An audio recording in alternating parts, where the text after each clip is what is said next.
Welcome to another edition of Carnivore Bites. I'm your host, Jeff Sherman, along with the esteemed Dr. Eric Lopkin.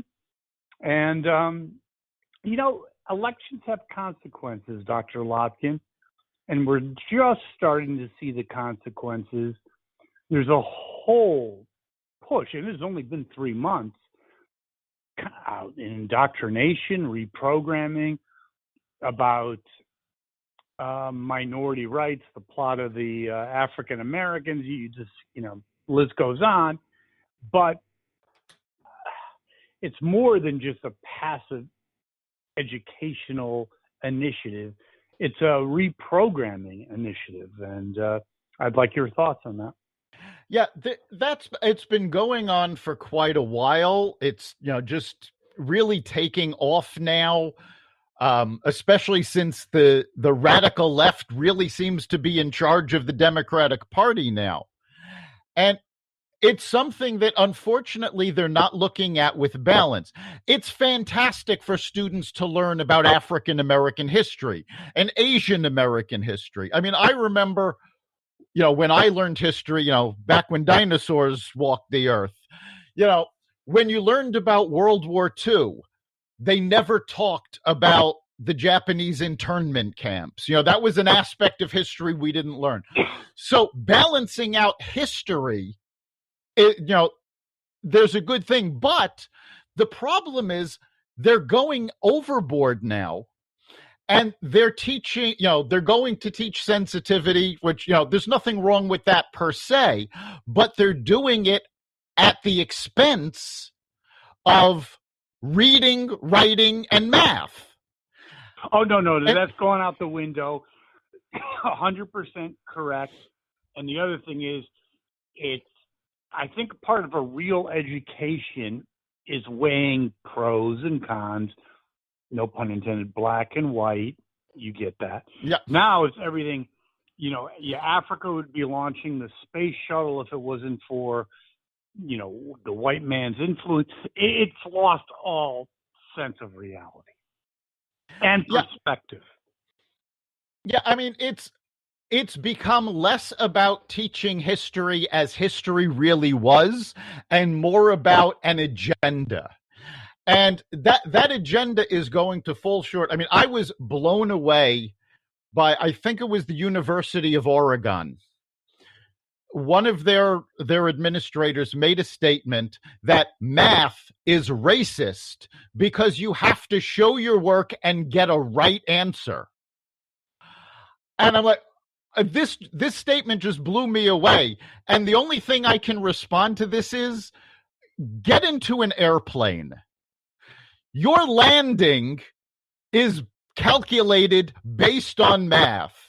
Do you really think close enough is good enough to calculate how you're going to land at an airport? Dr. Lopkin, sometimes, as you always do, you nail it. And it's about a social agenda versus reading, writing, and arithmetic.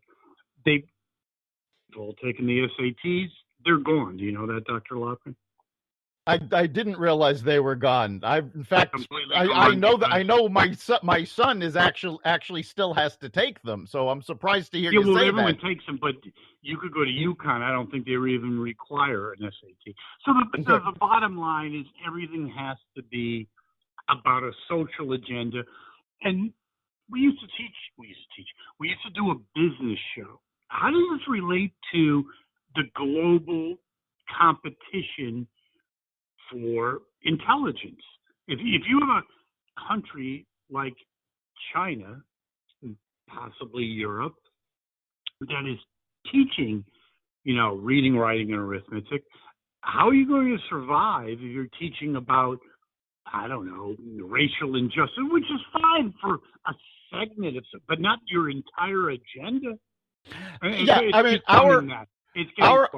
Our education system is badly damaged, and every year it does worse and worse when compared to especially European countries. But yes, even the Chinese, Japanese certainly, because there's nothing wrong with a lot of the goals that the liberals want to achieve. But the fact of the matter is they're doing them completely wrong. You don't get equality by teaching sensitivity and changing the what people are learning.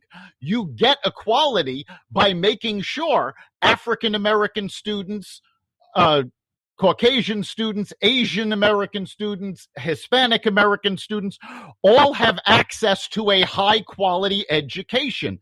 And that means everybody learning to read, everybody learning to write, everybody learning to do math, not making some bullshit excuse that, oh, well, it's too hard. This group can't do it. Of course they can do it. You can't tell me that an African American student isn't just as intelligent as a Caucasian student when they're given the same opportunities. You can't rewrite history and make everything so pathetically, ridiculously simplistic that one side is good, one side's bad, and that's what we're coming to. And by the way, before Nixon created the Department of Education, we were like in the top 3 of industrialized nations in education. Essentially, we're dead last now. Yeah, I mean, we're better than Zimbabwe. I get it. Okay. Yeah, I mean, nation. But we do keep falling, and it's because the basic problem with the liberal agenda, again, as I said, isn't the goals that they're trying to achieve. It's the fact that they approach these goals with the attitude that, oh, these groups need to be helped by us. I do stand a little bit corrected that we all have goals. I have a goal to be like Tinkerbell. But a goal does not mean that it's reality. Yeah, I have a goal to be like, Chuck Yeager. I mean, fine. We all have goals, but you need to blend reality into goals, and I think that's the problem with the liberal agenda. Speaking of the liberal agenda, we have the infrastructure bill. And of course, only a segment of that is actually tied to anything to do with infrastructure, correct? Yeah, very little of the infrastructure bill actually has to do with our infrastructure. A lot of it is being taken from the Green New Deal that the Democrats wanted to pass. And it's funny because Biden has said this is going to be about a $2 trillion bill.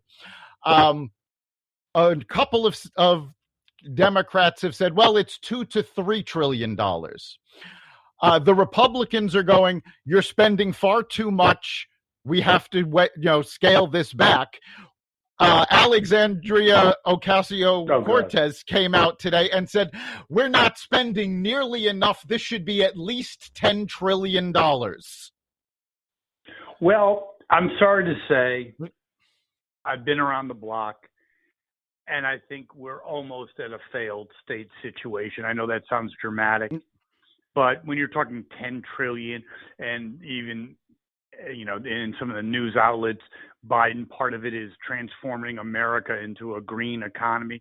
Yeah, someone that has maybe an IQ of like 70 is going to have the brains to convert America into a green economy. I mean, the whole thing, this is something that if we saw 20 years ago, we would walk out of a movie theater, Dr. Lotkin, and say, it's crazy. You got a senile president that's talking about some grandiose Green New Deal, and you got Ocasio-Cortez, who was a bartender, and she's leading. You would walk out and say this movie is pathetic. It's ridiculous. Well, I mean, part of the big problem is they started out this bill lying about why they need the bill, because they've come out point blank and they said, we're going to raise the corporate income tax.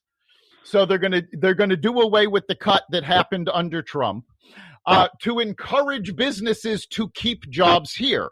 Well, we saw jobs leaving America at a historic low during the Trump administration. When Biden took over, all of a sudden, these companies started moving jobs overseas again. So they're absolutely lying about the fact that this is their goal. Because but liberals are all built on emotion. I have some liberal fans who are like, well, these corporations have to pay. I'm like, all you're doing is transferring the cost. Corporations work out of their international corporations, out of their own best interest. You tax them, check please, we'll go to Ireland, who is like zero corporate. Well, actually, it's simpler than that, though. Because when you tax the corporations, a corporate tax is a cost. That means the cost of goods and services that they're selling go up. If they're paying more, they're not going to give their employees raises because they've got to make up this shortfall now. No, it's all now. that, but the bottom line is even the bigger picture is if you're taxed in Connecticut or in the United States, you're just not going to hire in the United States. Exactly. Yes. Good jobs that would have spurred the economy aren't going to take. Now you'll get Walmart jobs. I guess the real question is, when does this crap end, Dr. Lockman? Or does it end? Or is America too stupid to realize? I think it might be that America's just point, just too stupid. You know when it ends? We were just talking about the liberal agenda in terms of education. This ends when our education system starts teaching economics again in K through 12, not waiting for college. It ends when we start teaching civics again in K through 12. It never ends then. Sorry. That's one of the things that they've been talking about in this infrastructure bill is, we want to give free community college. Giving more free education is not the answer. We need to fix the education we have rather than breaking it more, which is what the Democrats are trying to do. And I think it's not all it's not all, in terms of positive benefit. Breaking the education system helps them because you have more dependent people. We'll Absolutely. Close on that, Dr. And now, we've got a Supreme Court case coming up talking about education where the NCAA is being sued by student athletes because they want to make money off of their athletic prowess. They want to do endorsements. They want to get paid to play. You know what's going to happen about that? Any school that's not in the Big Ten or whatever, forget about sports. I don't even want to touch it. Well, you know what? That's actually what should happen. If the college students can get paid to do athletics, one, take away their scholarships. If they're getting paid, they don't need a scholarship. Two, nail them down on the academics. You always hear year after year, this team is disqualified from play or that team is disqualified from play. The days of student athletes are like the days of John Glenn. Okay, if you believe that, then I got a bridge to sell you. And quite frankly, you know what? If the NCAA is going to serve as the minor leagues for basketball, football, then let the NBA and let the NHL, not the NHL, the NFL foot the bill for it. The same way Major League Baseball and the National Hockey Association have minor league teams, let the NFL and NBA foot the bill for the NCAA and use it as their minor league. I agree. Don't let the state taxes pay for it. Yeah, if you're not dealing with top-tiered educational institutions, it is a minor league for the NFL and for the NBA. Dr. Lopkin, unfortunately, we'll not have a live show this Friday, but we'll be back next week. Thank you, Dr. Lopkin. Thank our listeners. We'll see you next week. You've been listening to Carnivore Bites, part of the Exvadio Podcast Network. You can catch us every week on carnivoreradio.com, exvadio.com/podcasts, the Apple Podcast Store, Google Play, Spotify, iHeartRadio, and wherever you find podcasts.